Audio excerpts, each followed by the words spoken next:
Well, welcome back to Radio Entrepreneurs. My name is Jeffrey Davis. I'm the host of the show. And as I keep on saying to everybody, we are streaming story after story about entrepreneurship and business leadership and how people are dealing with this economy. And we're going to do that with Paul Angelo, EVP ComputerVault. Welcome. Good morning, Jeffrey. Thank you for having me. Thank you very much. Paul, what is ComputerVault? ComputerVault is actually a virtual desktop product, which may be a little confusing because most people are not familiar with virtual desktops. Think of it this way. You're used to sitting at a PC, opening up a browser, a web browser, or a spreadsheet, and you have that application contained within a Windows window. Well, that window is actually a container. Imagine, if you will, instead of having a single application, you have an entire Windows 10 operating system contained in that window, in that container. And you use it just like your PC, and you can install applications on it, and it is essentially another PC, except that it's only contained in software. Well, it doesn't make much sense to have one of those on your PC, but imagine, if you will, it's running in a cloud or at some distant location in a data center, and you're connecting to it, and you're using it to do your work. All of your work is stored there, and it has access to all of your resources for your company, rather than using the local machine to do your work. The reason that companies want to do this is twofold. One, it is far more secure than a physical device. And secondly, it's less expensive to maintain and support. And you can use virtually anything as a client machine to connect to that virtual desktop.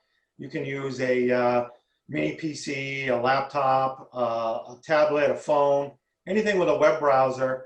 You can access your virtual desktop with our product in a distant data center somewhere where it's contained and isolated from the internet and kept away from malware.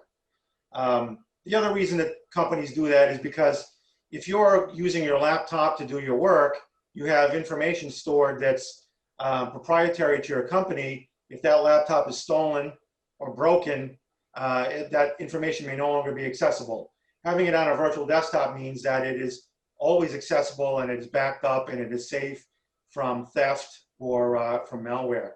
So companies or organizations that have high security needs are the ones who have been using virtual desktops previously, but unfortunately they are not widely used because they're slow and they are rather expensive. So we have solved those two problems, made them run very quickly, made them comparable to the price of a PC, and people have been looking for this sort of solution for the past 20 years. It's come to the forefront recently because it solves the work from home problem. Everyone's working from home. You can connect to your virtual desktop that's running in your office environment, in your office data center, in your company's data center, and you can do your work. And it doesn't really matter that you have your PC and you have a neophyte who's trying to support it and keep it safe from malware. So you let the professionals do it in the data center. So this has been a big, big problem for many years. How long have you guys been doing this? We have been IT consultants for the past 15 years. My career has been 25 years long, and we started developing this software about 10 years ago in response to problems that our customers had in consulting. So this has been evolving over the past 10 years. We've been cobbling together various solutions we've built for customers that did not have readily available solutions. So are there, I'm assuring this has applicability to a lot of types of businesses, but there are businesses that are better than others who should be adapting this right away, you think? Can you describe those companies, ideal targets? Yes. Well, first one being government. Governments have been trying to do this for many years. We've contacted the US federal government and the Indian federal government, and both of them have started testing our solution, and the Indian federal government has adopted it for nationwide rollout. Unfortunately, the COVID situation hit right when we were getting ready to deploy, and we've had to wait. But governments, any companies that do outsourcing, that want to protect client information, law firms, manufacturing firms that want to protect intellectual property, and any organization that wants to reduce the cost of their IT support. Well,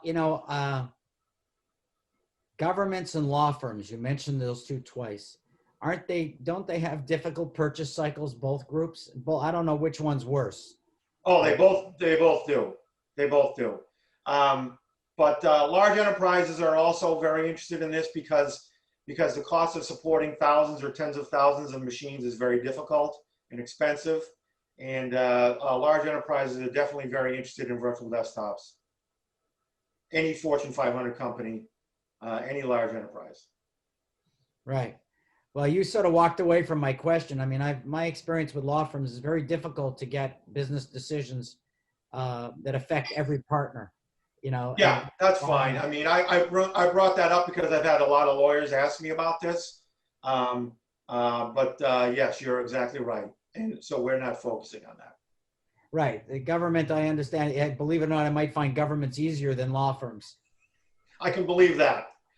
I can believe that. But frankly, we're focusing on large enterprises that need to support thousands of machines.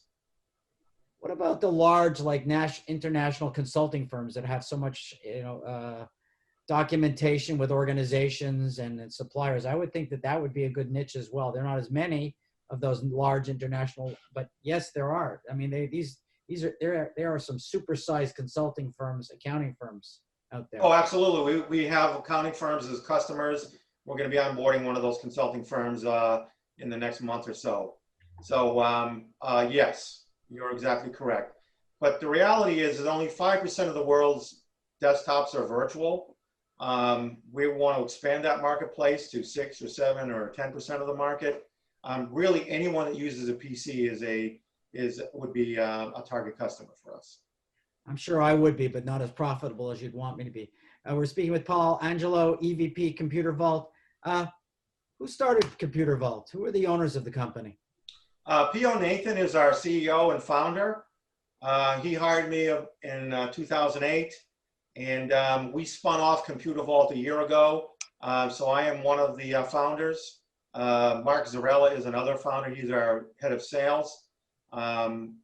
So we have been running this spin-off of P.O.'s consulting business for the past year. And what's your role with the business? I'm in charge of the actual deployments and customer management. Mark's in charge of sales, and PO is in charge of running the operations. Most of our operations are done in our office in India. Great. Now, I'm a big fan of what you do, even though I haven't purchased it. I liked it in concept. Paul, if someone were looking to understand more about the business, the product, how it could benefit them, how do they find you or the company? ComputerVault.com, one word, obviously. And we went with an old school 90s sort of tech name that you might have had, 25 or 30 years ago. So ComputerVault.com. Great. Thanks, Paul. I hope you'll come back more over the next year and talk to us about how you're working out in this new remote economy as well. Will you do that? I will absolutely do that. Great.